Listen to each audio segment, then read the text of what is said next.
back to my film and TV channel, or welcome if it's your first time. Great to have you on board. I try and inform, entertain if I can, in any way I can, and give you other people's insights as well. Not particularly people, but like, of course, I'll use Internet Movie Database, Rotten Tomatoes, give you their view as well as my own. It's all opinions, and if we're all the same opinion, it'd be a very boring world, wouldn't it? And we've got a Christmas film to look at. I think this is the third one I've watched over the last week or two, where I've sort of ignored all the lifestyle Christmas films because they're just boring, in fairness, unless they always get good scores, but they always bore me a little bit. Let me know what you think. I mean, they're nice enough, don't get me wrong, they're nice enough for an afternoon watch, but I look for something a little bit more original and Christmassy at Christmas rather than 200 lifestyle Christmas films that seem to be put out every year. Right, we're going over to I think this is an Amazon original. Yeah, I'll query that. I'll alter that on screen if it's not. Candy Cane Lane we're going to have a look at today. Please, if you are new to the channel, push those buttons, push that subscribe button, push the bell notifications. It's great to have your verdict on this film or anything to do with film and TV. Just let me know. I've got a football vlog as well for my club, Manchester City, of course, so if you're any interested in that or know anyone who might be interested, please point them in my direction. I'd be very grateful for subscribers for the film bits and the football bits, so if you like both, even better. So let us know, guys. Give us a like if you can, give us a thumbs up, and as I say, all your comments are welcome. I'll try and give you a like for your comment or respond if it needs one, so great to have you join us. Right, Candy Cane Lane, a 12 certificate, 117 minutes, please, come on. Doesn't need 100. I mean, I can appreciate a bit of money was spent on this. I'm not going to say it wasn't, acting wise and setup wise, etc. But 117 minutes, an hour, 90 minutes is fine, not 117. It's a Christmas comedy film directed by Reginald Hudlin and written by Kelly Younger. And it stars, still one of my favourites. He's a bit less in your face in this one, which is hard to do for a certain guy called Eddie Murphy. Yes, Eddie Murphy's in this one.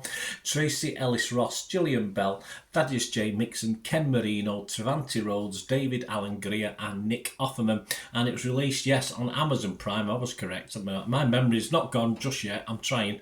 By Amazon Prime on December the 1st, 2023. And I'm recording this on December the 3rd, 2023, so any scores and comments are us at that date.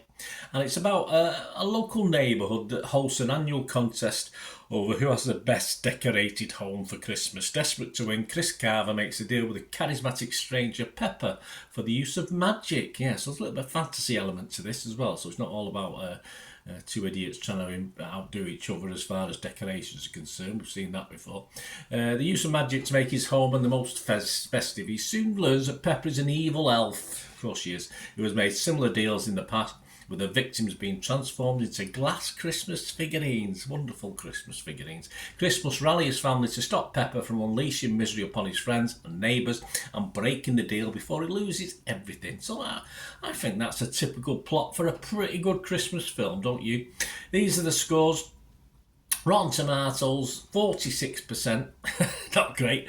Positivity from 37 critics. An average rating of 5.7 out of 10 though, so not a disaster.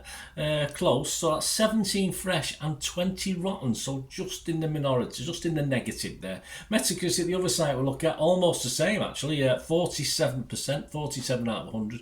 Only 14 critics, of which 3 were positive, 10 were mixed and 1 was negative. Internet Movie Database, well, Joe Public, you, me, people like me. Again, not over that wonderful 6 out of 10 I like to see, but 5.7 out of 10. 1,200 scores and reviews plus on that one. And I usually try and have a seek out Total Film and Empire magazine opinion on these. They're the two magazines I subscribe to.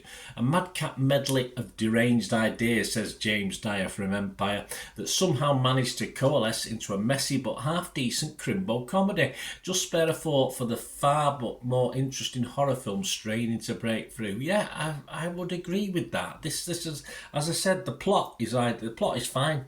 There's room there for a Christmas classic. This is perhaps falling just a little bit short, unfortunately. So that brings me on to my little thoughts. At just under 2 hours, as I said, too long. 90 minutes would have been accurate for this. All right, an hour and 35 and push it an extra 5 minutes. Because basically it's an Amazon production. It will be more or less straight to streaming. I wasn't aware of any cinema release. and it has all the elements of a good sit-down family watch. But unfortunately, it sort of misses out to the demographics on this one. Some bits appeal, bits don't appeal to various demographics at different times of the film, which, in a near 2 hour film, it does get a little bit long.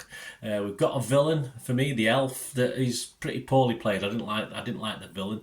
And don't get me going on Santa, who makes an appearance later on. And the best line in this film for me was from Eddie Murphy, that was obviously ad-libbed and was cut. So obviously you hear that at the end. See if you can figure out what I'm talking about. I thought that was the best line in the film. But yeah, all right, Santa Claus, fair enough. And we have a family that, to be honest with you, I thought it had very weak family chemistry when things were nice and wonderful at the end, as they always are in these sort of films. But I just don't think the chemistry works. I've recently watched a film called Family Switch that equally got a little bit panned like this one. But the chemistry was superb, and it made the film far more enjoyable. I just didn't believe the chemistry with the family for this, even though obviously I like the individual acting from the actors. I just don't think they worked as a unit, unfortunately. The sad thing, it isn't, as I said, it's not a bad idea, it's just very poorly executed. There are some genuinely good lines and humour if you can stick with it for the near 2 hours, but as I say, it does all get a little bit lost at times. And even towards the end, you get the classic American star that we've seen, one of my favourite actors, you'll know who it is when you watch it, murdering the lovable Cockney a la Mary Poppins accent. So that does not make a classic Christmas film, unfortunately. But there you go. This is not going to be, I believe, many people's go-to Christmas watch in years to come. Although I have seen one or two critics mention it could be. I don't know what they've been on, but I'll have a pint of it. But the good points, it's on Amazon, so it's available to a family watch, from grandkids to grandchildren, and perhaps in 2 sittings. Yes, it's the sort of thing you can watch in 2 sittings. Watch an hour, go away, and then watch the end of it, and then you can happily doze off as well while you're watching it after Christmas dinner or whatever. And you're not going to miss much. So, that's probably a good ideal Christmas film. Perhaps it will become a Christmas staple, like National Lampoon's Christmas Vacation and Scrooge or Scrooge the Musical, one of my Christmas staples. But I doubt it. But we'll see. But as I say, 2 sittings might be better rather than 1. So to give everyone a chance to have a breather and come back and watch the rest of it. Reasonably well put together, well filmed. As I said, if it had been 30-40 minutes shorter, I might give it a higher score. But as it is, I am going to give it a score because I think it's worthy of a score. I'm not going to not score it, which I do with certain things. So my views and my scores on this, I would have to be fresh tomatoes, fresh or rotten. I'd have to be rotten. Metacritic, I'd have to be mixed on it. And of course, my score, I'm going to give it my minimum score, which means it's not a total disaster, basically. I'm going to give it my 5 out of 10 rating, which halfway house, sit on the fence, but I think it's worthy of a score. I was playing with the idea of not scoring it, but there was enough bits and pieces in it for it to rate at least something on the Bernardometer, if you like. So 5 out of 10 from me. Let me know what you think, guys. It'd be great to hear from you. And happy Christmas. I don't know when you're watching this, it'll probably be 2 or 3 weeks before Christmas still, but happy Christmas to you all. And that's not bad, I say. If you want a Christmassy film, Family Switch, it's not a dedicated Christmas film, but I prefer Family Switch. But again, I was in the minority on that one. Most people didn't like it, but I did. But perhaps sometimes perhaps you're in the right frame of mood to watch these sort of films as well. So let me know what you think, guys. Great to hear from you. Till we meet again, that's one thing, don't I? Please stay safe, everyone. Bye for now.